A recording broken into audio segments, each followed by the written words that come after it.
नमस्कार छात्रों, मैं डॉक्टर उषा व्यास, सह आचार्य इतिहास, राजकीय महाविद्यालय बूंदी।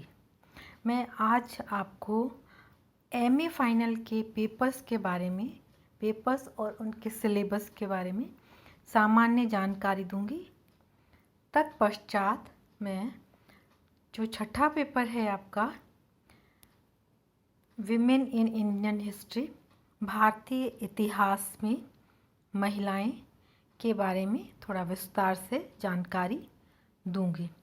चूँकि हमारा जो महाविद्यालय है वो कोटा विश्वविद्यालय से संबद्ध है, इसीलिए मैं कोटा विश्वविद्यालय में जो आपके लिए प्रेस्क्राइब सिलेबस है, निर्धारित जो सिलेबस है, उसके माध्यम से अपनी बातचीत प्रारंभ करती हूँ।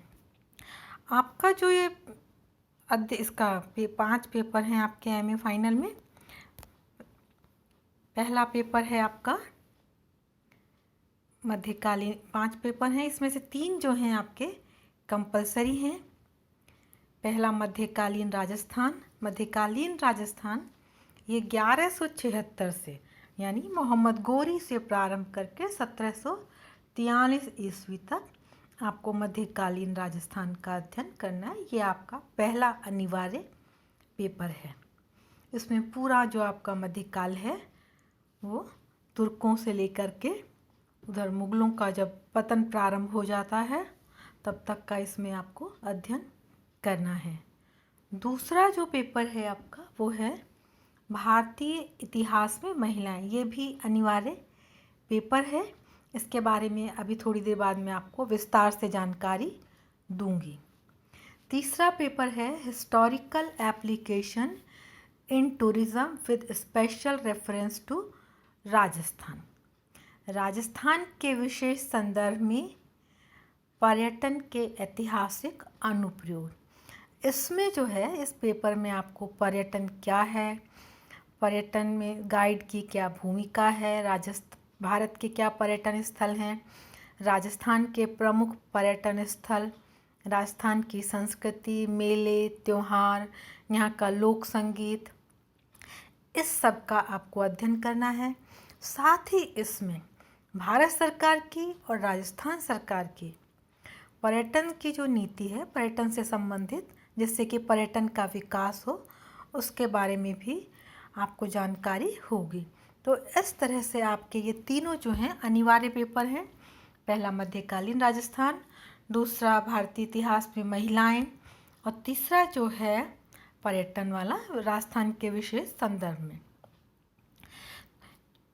बाकी के जो 2 पेपर हैं, चूँकि हमारे महाविद्यालय में केवल बी ग्रुप चलता है, जो विशेषकर मध्यकालीन इतिहास से संबंधित है, आपको उसका ही अध्ययन करना है। उसमें है 8वां paper history of India, Bharat का इतिहास 1656 से 1761। इसमें अकबर के समय से हम इसे प्रारंभ करते हैं और तत्पश्चात लेटर मुगल्स तक इसका अध्ययन करते हैं। और जो 9वां पेपर है वो है मध्यकालीन समाज, धर्म, कला और स्थापत्य। इसमें लगभग पूरा जो सांस्कृतिक इतिहास है, समाज है, सामाजिक इतिहास है, धार्मिक इतिहास है, वो सब इसमें इस पेपर में आपको अध्ययन करना है। इस तरह से आपके ये कुल 5 पेपर हो गए, जिसमें से 2 आपको बी ग्रुप में से लेने हैं और 3 आपका कंपलसरी पेपर है। अब मैं आपको जिस पेपर को मैं आपको पढ़ाने वाली हूँ उसके बारे में थोड़ा सा विस्तार से चर्चा करते हैं। मैं आपको एमए फाइनल के 2 पेपर के बारे में जानकारी दूंगी। एक तो है मिडिवल सोसाइटी 9वां पेपर, और एक है आपका छठा paper women in Indian history, भारतीय इतिहास में महिलाएं, और दूसरा है मध्यकालीन समाज, धर्म, कला और स्थापत्य। इसके बारे में आपको जानकारी। अब हम जो है अगला आपका जो पेपर, थोड़ा सा पहले जानकारी लेते हैं। भारतीय इतिहास में महिलाएं, ये पेपर आपका जो है 5 यूनिट में विभाजित है, जिसकी जो पहली यूनिट है वो है प्राचीन Bharat, women in historical perspective, ऐतिहासिक परिप्रेक्ष्य में महिलाएं। इसमें जो पहला अध्याय है वो है प्राचीन भारतीय इतिहास में महिलाओं की स्थिति। महिलाओं की क्या स्थिति प्राचीन भारत में रही थी, उनकी क्या पारंपरिक स्थिति थी, भारतीय इतिहास में महिला अध्ययन के क्या साक्ष्य हमें मिलते हैं, ये सब इसका अध्ययन पहले अध्याय में करना होगा। फिर दूसरा जो अध्याय है इसी इकाई का वो है मध्यकालीन भारतीय समाज में महिलाओं की स्थिति। मध्यकाल तक आते आते महिलाओं की स्थिति वो नहीं रह गई थी जो कि प्राचीन काल के समाज में थी। इसमें हम महिलाओं की स्थिति का अध्ययन करने के लिए उन्हें एक तो सामान्य रूप से उनकी स्थिति का अध्ययन करेंगे और दूसरा उन्हें जो है मुस्लिम महिलाओं की स्थिति और हिंदू महिलाओं की स्थिति, और इसमें भी इन दोनों ही दोनों ही धर्मों की महिलाओं के को उच्च वर्ग और निम्न वर्ग इसमें भी विभाजित करके उनकी स्थिति का अध्ययन करेंगे। इसी इकाई का जो तीसरा चैप्टर है वो है ब्रिटिश काल में समाज सुधार आंदोलन। चूँकि आधुनिक काल में जितने भी समाज सुधार आंदोलन हुए वे सभी समाज सुधार आंदोलन विशेष रूप से महिलाओं की स्थिति से ही संबद्ध थे।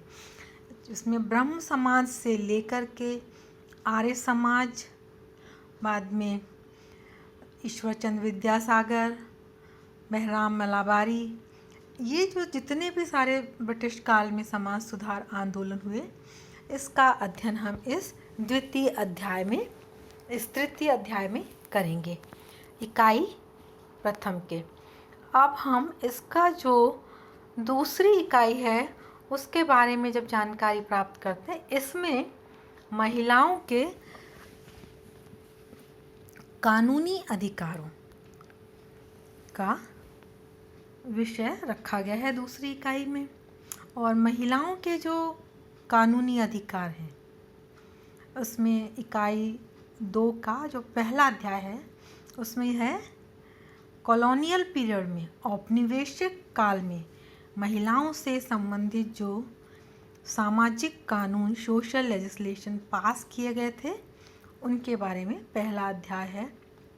फिर दूसरे अध्याय में भारतीय संविधान में महिलाओं को क्या क्या अधिकार प्रदान किए गए हैं, सामाजिक और आर्थिक, इनका जिक्र दूसरे अध्याय में, इकाई 2 के दूसरे अध्याय में किया गया है। दूसरी इकाई का जो तीसरा अध्याय है उसमें सन 2000 तक मतलब संविधान में जो अधिकार दिए गए हैं उनके अलावा भारत में स्वतंत्रता प्राप्ति से लेकर अब तक जितने कानून पास किए गए हैं महिलाओं को जो, या बल्कि उससे भी पहले जो उन्हें कानूनी अधिकार ब्रिटिश काल में भी इससे संबंधित जो कानून बनाए गए थे उन्हें अधिकार प्रदान करने के लिए, उसके बारे में जानकारी हमें प्राप्त करनी होगी। वो है दूसरी यूनिट का तीसरा अध्याय, महिलाओं को सन 2000 तक जितने भी कानूनी अधिकार महिलाओं को प्रदान किए गए हैं वो तीसरे अध्याय में। अब हम आते हैं इकाई 3 पर। तीसरी इकाई जो है महिला और राजनीतिक जागरूकता, और इसमें भी राजस्थान के विशेष संदर्भ में चर्चा की गई है, महिलाओं में राजनीतिक जागरूकता। और इसमें जो है महिला और राजनीति का जो पहला अध्याय है वो भारतीय इतिहास के एक महत्वपूर्ण निर्णायक बिंदु 1857 का विद्रोह, उसको समर्पित है। मतलब महिलाओं की इसमें क्या भूमिका रही, तो 1857 का विद्रोह एक सबसे महत्वपूर्ण वो है, इसमें महिलाओं की क्या भूमिका रही। इसके पश्चात स्वतंत्रता संग्राम में महिलाओं की क्या भूमिका रही, इनमें हम विशेष रूप से देखेंगे सरोजनी नायडू, अरुणा आसफ अली, ये कुछ महत्वपूर्ण महिलाएं हैं। इसके अलावा जो क्रांतिकारी महिलाएं हैं उनकी भी हम इसमें जानकारी, फ्रीडम मूवमेंट में उनका क्या रोल रहा, उनके बारे में जानकारी प्राप्त करेंगे। फिर इसी में एक और है, स्वतंत्र भारत में महिलाएं जो बहुत महत्वपूर्ण पदों पर आसीन हैं उनके बारे में जानकारी हम इसमें प्राप्त करेंगे। इकाई 3 का दूसरा जो अध्याय है, बहुत महत्वपूर्ण अध्याय है, वो जो है समकालीन भारत में जो जेंडर कॉन्शियसनेस है, लैंगिक भेदभाव और महिला आंदोलन, समकालीन भारत में जो महिला आंदोलन उभर कर आया है, फेमिनिस्ट मूवमेंट्स जो आया है, नारीवादी आंदोलन, उसका और जो जेंडर कॉन्शियसनेस है उसके बारे में इस अध्याय में चर्चा की गई है, करनी है हमें। इस तरह से जो तीसरी यूनिट है विमेन एंड पॉलिटिकल कॉन्शियसनेस, और इसमें लगभग स्वतंत्रता पूर्व से लेके 1857 के विद्रोह से लेके स्वतंत्रता प्राप्ति तक, और उसके पश्चात स्वतंत्र भारत में जो महिलाएं महत्वपूर्ण पदों पर आसीन हैं, साथ ही जो आजकल की लैंगिक भेदभाव, असमानता, इस तरह का जो मुद्दा है, नारीवादी आंदोलन है, इन सब की चर्चा हम तृतीय इकाई में करेंगे। इसके पश्चात अब हम आते हैं इकाई 4 पर। इकाई 4 महिलाओं और संस्कृति, जो कि एक बहुत महत्वपूर्ण बिंदु है। संस्कृति कहते हैं महिलाओं के इर्द गिर्द ही घूमती रहती है, बिना महिला के संस्कृति अधूरी है। तो इस जो चौथा यूनिट है हमारा, वो नारी और संस्कृति इससे जुड़ी हुई है, और इसके अनेक भाग किए गए हैं, जिसमें पहला भाग है साहित्य। इसमें हम साहित्य में जो महिलाओं का योगदान रहा है उसके बारे में जानकारी प्राप्त करेंगे। जो प्रमुख महिला साहित्यकार हैं, जिनमें कि महादेवी वर्मा जो कि हिंदी की प्रमुख साहित्यकार हैं, महाश्वेता देवी बंगाली साहित्यकार हैं, और लक्ष्मी कुमारी चुड़ावत राजस्थानी साहित्यकार, इनके बारे में हम जानकारी प्राप्त करेंगे। तो ये तो था, वैसे तो हम पूरा ही साहित्य में महिलाओं की क्या भूमिका रही इसके बारे में जानकारी प्राप्त करेंगे, लेकिन इन 3 महिलाओं के बारे में विशेष रूप से जानकारी प्राप्त करें। इसी तरह से नृत्य में महिलाओं की भूमिका, इसमें जो 2 प्रमुख नृत्यांगनाएं हैं भारत की, रुक्मणी देवी और सोनल मानसिंह, उनके बारे में हमें जानकारी प्राप्त करनी होगी। संगीत जो है एक महत्वपूर्ण हिस्सा है संस्कृति का, और संगीत के विकास में महिला संगीतकारों का विशेष योगदान रहा है। इसमें हम प्रमुख रूप से 2 महिला संगीतकारों एम.एस. सुब्बलक्ष्मी और गंगूबाई हंगल। एम.एस. सुब्बलक्ष्मी दक्षिण भारतीय भारत रत्न प्राप्त हैं, और गंगूबाई हंगल, इनके बारे में जानकारी प्राप्त करेंगे। इसी का जो 5वां अध्याय है वो धर्म और महिला, इनसे मतलब, तो इसमें विशेष रूप से जो भक्ति आंदोलन है और उसमें जो मीराबाई की जो भूमिका है, हमें उसके बारे में जानकारी प्राप्त करनी है। तो इस तरह से जो चौथी जो इकाई है वो महिला और संस्कृति को समर्पित है।